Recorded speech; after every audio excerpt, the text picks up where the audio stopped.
Adam's suspicions spike as his dog dashed into the church, unleashing a cacophony of barks aimed squarely at his father's coffin. Observing the canine's heightened stance, Adam's apprehension grew. Hastening to the casket, he pried it open, only to be greeted by the eerie absence of his father's body. Adam got out of the car and stood near the church. He felt sad because he wasn't ready to say goodbye to his father. He thought they couldn't give his dad a proper goodbye. Suddenly, Ruby barked loudly, which caught his attention. Adam looked at his car where Ruby was acting more excited than usual. He signaled her to calm down and she listened. He petted her through the window and told her to stay. Ignoring Ruby's whining, Adam went into the church. His father Nathan's coffin was already there, closed, and the area around it was marked off because Nathan had died of a contagious illness. Adam sat next to his mom. Nathan would be cremated instead of buried because of how he died. As the church service ended and people stood up to sing the last song, Ruby barked again. She jumped on the coffin, making the flowers fall to the ground, and kept barking loudly. When Ruby sat still and stared at him, Adam felt like something was wrong. A gasp rang out in the gathering. Adam didn't care. He walked over to the casket and opened it, only to find it empty. "Whoa, where's my brother?" His uncle stared at the funeral director. Adam's mother couldn't stand what was happening. Her eyes rolled back in her skull and her knees gave way. Adam caught her just in time before her head hit the marble floor. He rushed her to the hospital. At his mother's house, Adam called the police. Adam hadn't been involved in his father's business since he opened his dog training and rehabilitation center. But he knew Nathan would never put his or the company's reputation at stake. Since there was no vital lead yet, Detective Fitzgerald left, promising to be in touch with updates. But Adam didn't want to wait. The hospital was keeping his mom overnight. He left Ruby at home and went to the morgue to find answers. The coroner resigned. What about the new coroner? Adam was baffled when the nurse at the reception informed him there was no new coroner yet. He asked to see his father's file, but the nurse refused, saying it was against policies. Adam knew how to convince her. He set $1,000 on the counter, and she turned a blind eye when he slipped inside the coroner's office. He started searching the shelves for his father's file, but it was futile. Nathan's file was missing. Adam was frustrated. Suddenly, his buzzing phone distracted him. It was his father's lawyer, Mr. Stevens. The older man informed Adam that he was the new CEO of Nathan's company and wanted to see him urgently. As Adam arrived at his father's office, he opened Nathan's mail on the office computer, only to find the inbox empty. Someone had deleted the messages.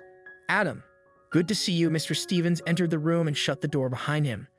"Who's been using this computer?" Adam asked him. "Nobody," Mr. Stevens replied. "Wait, where are the dancers?" Adam noticed 2 figurines were missing from his father's office. Oh, he took them home. Poor Nathan. He could never get the 3rd figurine in the set. "Can you believe the man who owns it won't accept anything less than $500,000? Mr. Stevens said. Adam was sure Nathan hadn't taken them home. He'd been all through his parents' house since he arrived for the funeral, and he hadn't seen those dancers anywhere. But anyway, we have more important matters to discuss. Mr. Stevens informed Adam that they were in severe debt, and several investors were threatening to pull their investments because Nathan had been missing meetings with them for months before his death. And it all started when his new secretary began working here. With all due respect to Nathan and his family, I believe he was having a romantic relationship with her, Mr. Stevens revealed. Adam lost his cool as the thought of his mother's sad face crossed his mind. He would have confronted his father's secretary if Mr. Stevens hadn't stopped him. It would only tarnish Nathan's reputation. Adam spent the day sorting out the debt problem and sent gift baskets to the most vital investors. After work, he followed his father's secretary, Miss Pearson, and saw her pull into the garage of a modest suburban home. She was his only lead until now, so he waited outside her house in his car. Sometime later, the whirring noise of her garage door awoke him. He saw her head in the direction of the city in her car and wanted to follow her. But then he had a better idea. He leaped from his car and managed to get inside her garage just in time before the door closed. There he found a doorway leading into her house. He found the kitchen first, searched the drawers, and found a flashlight. He didn't want to turn on the lights in case Miss Pearson came home suddenly. His heart sank when he entered her bedroom and saw a framed photo of her kissing Nathan on the nightstand. Adam maintained his composure, reminding himself he was here to find a lead that would help him figure out what happened to his father. He searched Miss Pearson's house but couldn't find anything. Dejected, he was about to leave when he noticed a slightly open drawer on the coffee table. A manila envelope there interested him. Inside it was Nathan's life insurance policy for $7 million, and the sole beneficiary was Miss Pearson. Adam took the document and drove to the police station. "This is quite compelling," Detective Fitzgerald said, looking at the document. Let me see what else I can find out about this Pearson woman. Adam was seated near the front desk when she approached him with a team of officers. Turned out Miss Pearson was booked on a flight to Morocco, which would leave in half an hour. Since the U.S. has no extradition treaty with the Moroccan government, it's vital we bring her in for questioning before she boards the plane. Adam wanted to accompany the officers, but Detective Fitzgerald refused because he was a civilian. Adam didn't listen to her and followed her. Police. Detective Fitzgerald yelled as she and her team approached a boarding gate. Let us through. Adam slipped past the airport security officers by blending with the group, and they proceeded to the boarding area. The cops immediately spread out and started checking the passengers. You there, the dark-haired woman in the white shirt, step out of the line and raise your hands in the air, Detective Fitzgerald yelled. Adam was relieved they caught Miss Pearson, but his smile faded when the woman turned around. She was not Miss Pearson. The cops continued the search for hours, but Miss Pearson was gone. Adam was back to square one, but somewhere in his heart, he knew Nathan was alive. Adam knew the figurines weren't at his mother's house. Wherever his father was, he must have taken the figurines with him. Adam looked up the collector who had the third figurine online and visited him. So, how much will you take for it? He asked, pointing to the figurine. $750,000, the collector, Mr. Frederick, replied. That's far above the market value for the artist's work, sir. Then don't buy it. The price is non-negotiable, young man. Adam had to have it, so he requested time to arrange the money. He returned to his car, dialed Mr. Stevens, and said he wanted to sell $750,000 worth of his shares in the company. But then you won't have a controlling stake in the company, Adam, Mr. Stevens said. I'm aware, Mr. Stevens, but this is urgent, Adam explained. I need the cash immediately, but if I'm right, I should be able to buy back those shares within the week. Adam, Mr. Stevens eventually replied in a measured tone. As a major stakeholder and legal advisor for the company, I get the feeling it would behoove me not to ask questions about why you need such a large amount of money at such short notice. As a longtime family friend, however, Mr. Stevens continued, I must know if this is related to the suspicion I shared with you about Miss Pearson.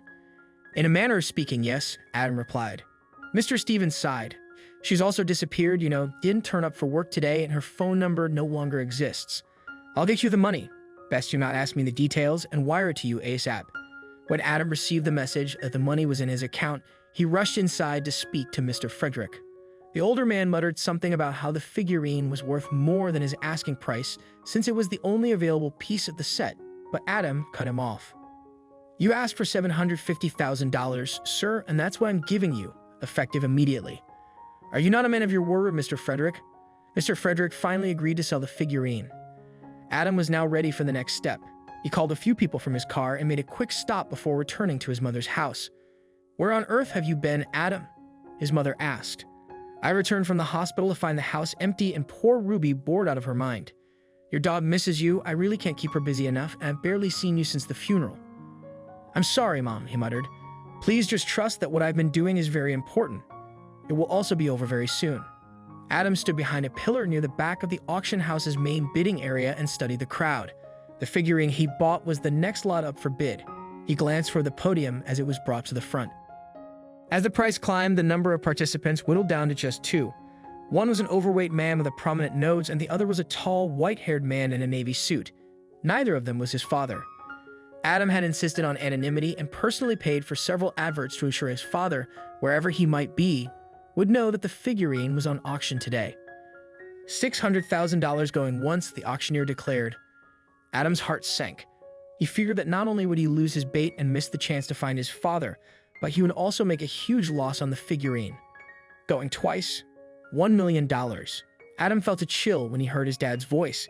He couldn't believe his eyes as Nathan got up from a seat at the back of the room and took off his hat. $1 million once, twice, sold to the man in the beige coat, the auctioneer announced, hitting his gavel. Nathan quickly put his hat back on and headed for the door. Adam hurried around the room's edge and blocked his path. Then Detective Fitzgerald stepped up and put handcuffs on Nathan. Adam? Nathan looked puzzled. You tricked me. This was a setup. Don't act like I did something awful, Dad. You're the one who cheated and pretended to be dead so you could leave with your other woman. How could you? Nathan looked ashamed as he admitted he was tired of his old life and wanted a new one with Miss Pearson. So you got a lot of money from life insurance for your new life, paid off the coroner to lie about your death, and made us all gather around an empty coffin to mourn you. Adam said angrily, a man should do what's right, not just what he wants. You taught me that, Dad. I'm sorry you didn't follow your own advice, but I hope you see how it led to your downfall.